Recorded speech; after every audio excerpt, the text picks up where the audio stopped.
दूसरा जन्म भी ले ले कोई नेता विपक्ष का, तब भी धर्म के आधार पर आरक्षण नहीं दे सकता। मुसलमानों में जो बैकवर्ड मुस्लिम हैं, पसमानदा मुस्लिम, उनको मंडल कमीशन में आरक्षण मिला हुआ है। भाजपा के लोगों को ये बताना चाहिए कि वो संविधान और आरक्षण क्यों खत्म करना चाह रहे हैं। भाजपा के लोग साफ तौर पे कहते हैं कि 400 लाओ, हम संविधान को खत्म कर देंगे। दूसरा जन्म भी ले ले कोई नेता विपक्ष का, तब भी धर्म के आधार पर आरक्षण नहीं दे सकता। भारत का संविधान धर्म के नाम पर आरक्षण देने की इजाजत नहीं देता है।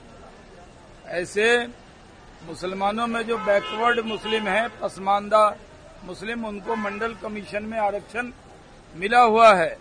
और जो मुसलमानों में स्वर्ण जाति के मुस्लिम हैं, फॉरवर्ड मुस्लिम, शेख सैयद पठान, उनको 10% जो गरीब को आरक्षण मिलता है वो मिला हुआ है।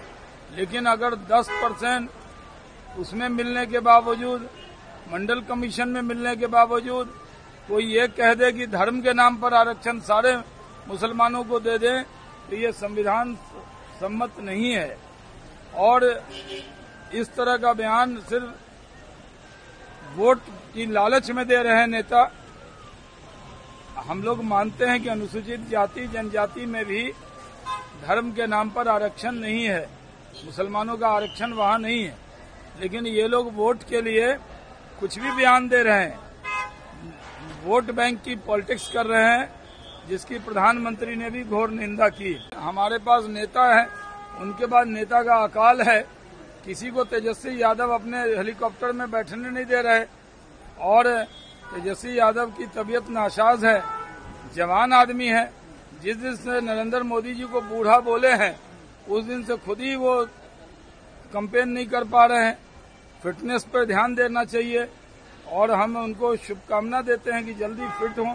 खिलाड़ी आदमी हैं, आजकल योगा व्यायाम कम कर रहे हैं, भाषण ज्यादा कर रहे हैं। देखिए, फिटनेस पर ध्यान नहीं दे रहे हैं, तभी तो दिक्कत आ रही है। मोदी जी से कुछ सीखना चाहिए, तेजस्वी यादव जी को फिटनेस पर ध्यान देना चाहिए। कि 0 सीट है, वो बड़ा बड़ा दावा कर रहे हैं कि प्रधानमंत्री को रोड पे ला दिए। अरे प्रधानमंत्री तो गरीब के बेटा हैं, रोड से ही नेता बने हैं। और जो पार्टी खुद पिछले चुनाव में थी 0, कितनी बड़ी बड़ी बातें कर रही है, और आप लोग भी उनकी बातों को कितना महत्व दे रहे हैं। 0 MP के नेता का भी आप बयान लेते हैं, हम 303 MP वाले हैं, हमारा भी लेते हैं। भाजपा के लोगों को ये बताना चाहिए कि वो संविधान और आरक्षण क्यों खत्म करना चाह रहे हैं। एक बार नहीं, कई बार। और थोड़ा जानकारी भाजपा के लोगों को होना चाहिए। जब महागठबंधन की आरजेडी की सरकार थी 17 महीने, तो हम लोगों ने जाति आधारित गणना कराया। जब हम लोगों ने जाति आधारित गणना कराया, तो सॉलिटेयर जनरल को सुप्रीम कोर्ट में खड़ा कर दिया भाजपा के लोगों ने इसके खिलाफ। खैर, जो भी है, उसके बाद हम लोगों ने जब जाति आधारित गणना पूर्ण हो गया, तो हम लोगों ने तो 75% आरक्षण की सीमा बढ़ा दी। जो किए हैं वो तो दिखाओ, और उसमें सबका बड़ा आरक्षण। तो हम लोगों ने तो आरक्षण बढ़ाया है। पूरे देश में अगर सबसे ज्यादा अगर कहीं आरक्षण है, तो वो 75% आरक्षण बिहार में है। और भाजपा के लोग साफ तौर पे कहते हैं कि 400 लाओ, हम संविधान को खत्म कर देंगे। आज तक उन नेताओं पे प्रधानमंत्री जी ने कार्रवाई नहीं की है। तो ये साफ दिखाता है कि आरक्षण को समाप्त करने वाले पार्टी लोग कौन है ये लोग। और ये सब देखो, हमारा धर्म शास्त्र क्या सिखाता है, धर्म के साथ साथ कर्म की बात होनी चाहिए। प्रधानमंत्री ने 10 साल तक कर्म क्या किया है, थोड़ा बता दे। कर्म के बारे में थोड़ा 10 साल में बिहार के लिए क्या किया। केवल झूठ बोला, झूठ ही बोलना उनका काम है।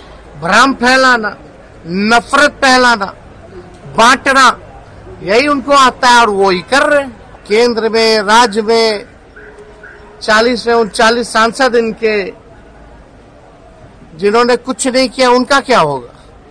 जनता इस बार उनको खत्म करेगी। प्रधानमंत्री जी तीसरी बार प्रधानमंत्री पद की शपथ लेने जा रहे हैं। अगर इसको वो जाना कह रहे हैं, तो बिल्कुल ये बात तय है कि वो जाएंगे और तीसरी बार प्रधानमंत्री पद की शपथ लेंगे। जितना ध्यान ये विपक्ष के नेता मेरे प्रधानमंत्री पर देते हैं, इतना ध्यान अगर अपने प्रत्याशियों पे दे दे तो संभवतः उनकी जमानत बच जाएगी। जितना समय ये लोग व्यर्थ की बातों को मुद्दा बनाने में ये लोग लगाते हैं, बिहारियों की चिंता कर लेंगे, उनसे जुड़े विषय अगर ये लोग उठा लेंगे तो संभवतः इनके प्रत्याशियों का प्रदर्शन थोड़ा बेहतर हो जाएगा। और जितना समय ये मेरे प्रधानमंत्री पर बिताते हैं, उसका 10% समय भी इनके गठबंधन के राष्ट्रीय नेता अगर बिहार और बिहारियों को दे देंगे तो शायद बिहारियों का थोड़ा विश्वास उन लोगों पर भी हो जाएगा। मेरे प्रधानमंत्री तो लगभग हर एक चरण में बिहार आने का उन्होंने काम किया। अभी भी 12 तारीख को आ रहे हैं, प्रवास भी करेंगे, 13 को भी कार्यक्रम करेंगे, 12 को उनका संभवतः प्रस्तावित है रोड शो वगैरह, ये भी करेंगे। पर बताएं ना कि इनके गठबंधन के जितने राष्ट्रीय नेता हैं कहाँ हैं वो? क्या उनके लिए बिहार कोई मायने नहीं रखता? क्या उनके लिए बिहारी कोई मायने नहीं रखते? कांग्रेस के कितने बड़े नेता यहाँ पर आए और कितनी बार आए? देश का प्रधानमंत्री होने के बावजूद इतना समय बिहार और बिहारियों को दे रहे हैं, ये उनकी चिंता बिहारियों के प्रति दिखाती है, उनके मन का सम्मान हम लोगों के प्रति दिखाता है। तो ऐसे में ऐसे प्रधानमंत्री को देश की जनता बार बार चुनकर प्रधानमंत्री बनाएगी। तो जो ये कह रहे हैं ना कि वो जाएंगे शपथ लेने। आरक्षण संविधान के मुताबिक की जा रही है और संविधान ने जो निर्देश दिया है सरकार को, उसके हिसाब से सरकार जो बनेगी संविधान के अनुसार। ये फिर मुसलमानों का जिक्र बार बार आ रहा है। मैं बार बार कह रहा हूँ, जो संविधान बना है वो भारत के नागरिकों के लिए बना है। केवल मोदी जी बता दो, ये भारत का संविधान भारत के नागरिकों के लिए है। धर्म जाति के आधार पर कोई बंटवारा है क्या? इसमें कोई बंटवारा है? तो जो कुछ भी संविधान में लिखा हुआ है, जिसे भारत की जनता ने न स्वीकार किया बल्कि उसी के द्वारा निर्मित अपने लिए आगे भविष्य की राह क्या होगी इस देश की, वही ना संविधान है।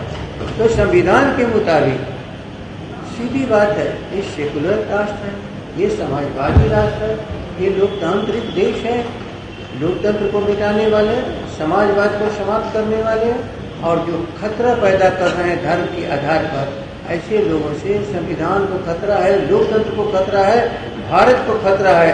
इसीलिए इनसे देश के लोग मुक्ति चाहते हैं। केवल राज नहीं था, वही बिहार की जनता का राज्य था। और अभी तेजस्वी जी ने तो सवाल किया कि जब 17 महीने में हम कर सकते हैं तो 17 सालों में क्यों नहीं?